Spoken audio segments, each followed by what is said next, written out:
My name is Sarah. Today, I will show you the new solo challenge, Stone Age. I will assist you for setting the game. Place the food tiles on the hunting grounds, the wood in the forest, the brick in the clay pit, the stone in the quarry, and the gold in the river. Separate the tools by values and place them in 2 stacks. Shuffle all buildings tiles and place them in 1 face-down stack. Place the first 4 tiles on the board. Do the same thing with the civilization cards.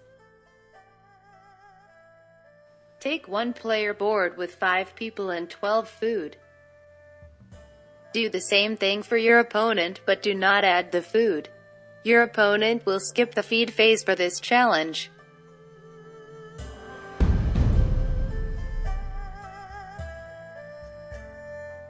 Your opponent will always be the first player.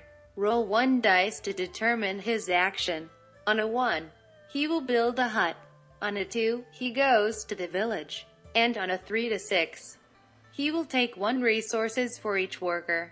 3 for the forest, 4 for the clay pit, 5 for the quarry, and 6 for the river.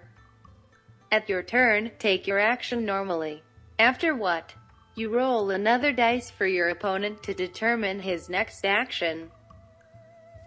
When you roll a 1, your opponent will select 1 building that he can build with his resources. If none of the building are available, he will select the first building with variable points, the one with the question mark. If none are available, he will select the most valuable building.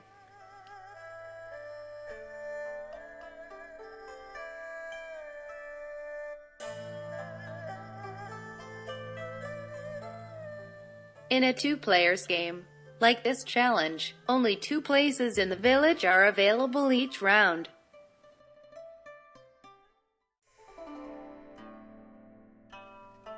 Your opponent can always add workers and resources that he previously selected. But if he cannot place his worker because you select that spot earlier, he will go take the first civilization card available, the cheapest one.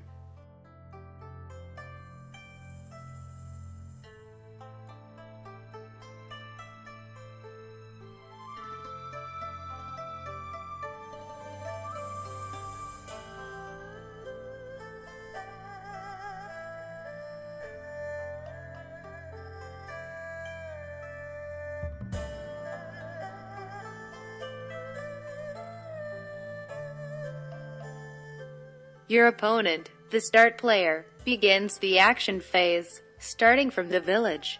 He will use his workers clockwise: village, forest, clay pit, quarry, river, then buildings, and finally the civilization cards. For the resources, each worker give him 1 resource. You don't need to roll the dice for him.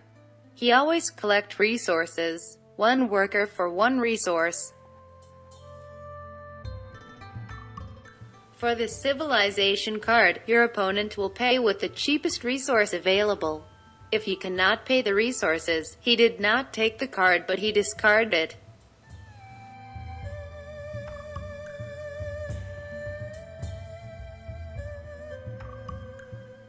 And it's the same thing with the building tiles. If you don't have enough resources to build it, discard the tile.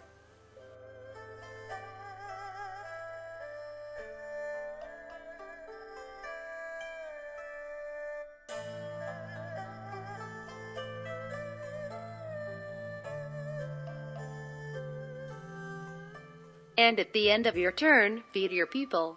Your opponent will skip this phase.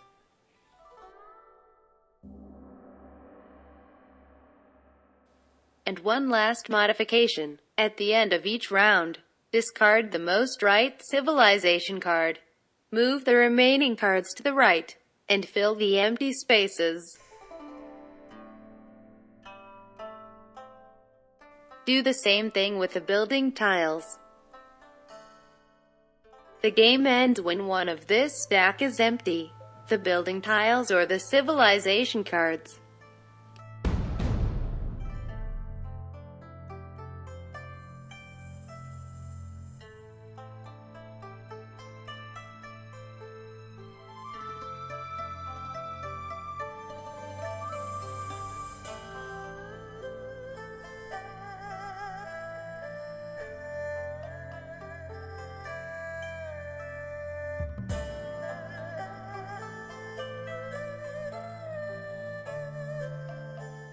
In the village, the first place selected by your opponent will be the hut, after the field, and finally the tool maker.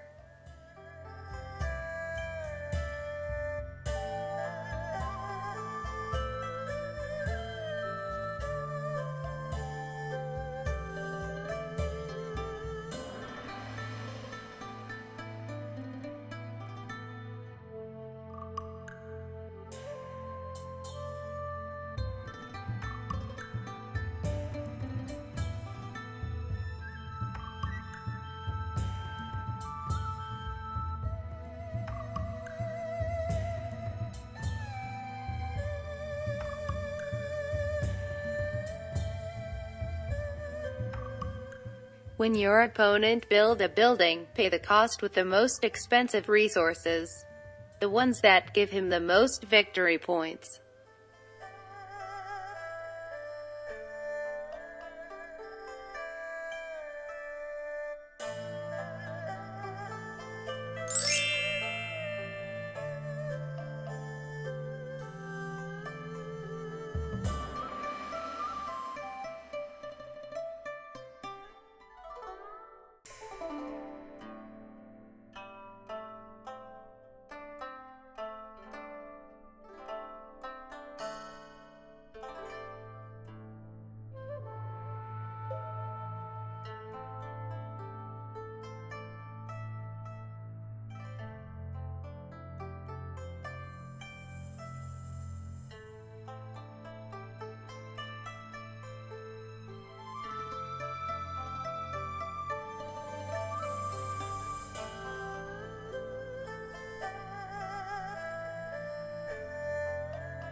When your opponent build a building, pay the cost with the most expensive resources, the ones that give him the most victory points.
That's all you got to know before your solo challenge. If you have any questions or comment, send me a message, and I will be happy to help you.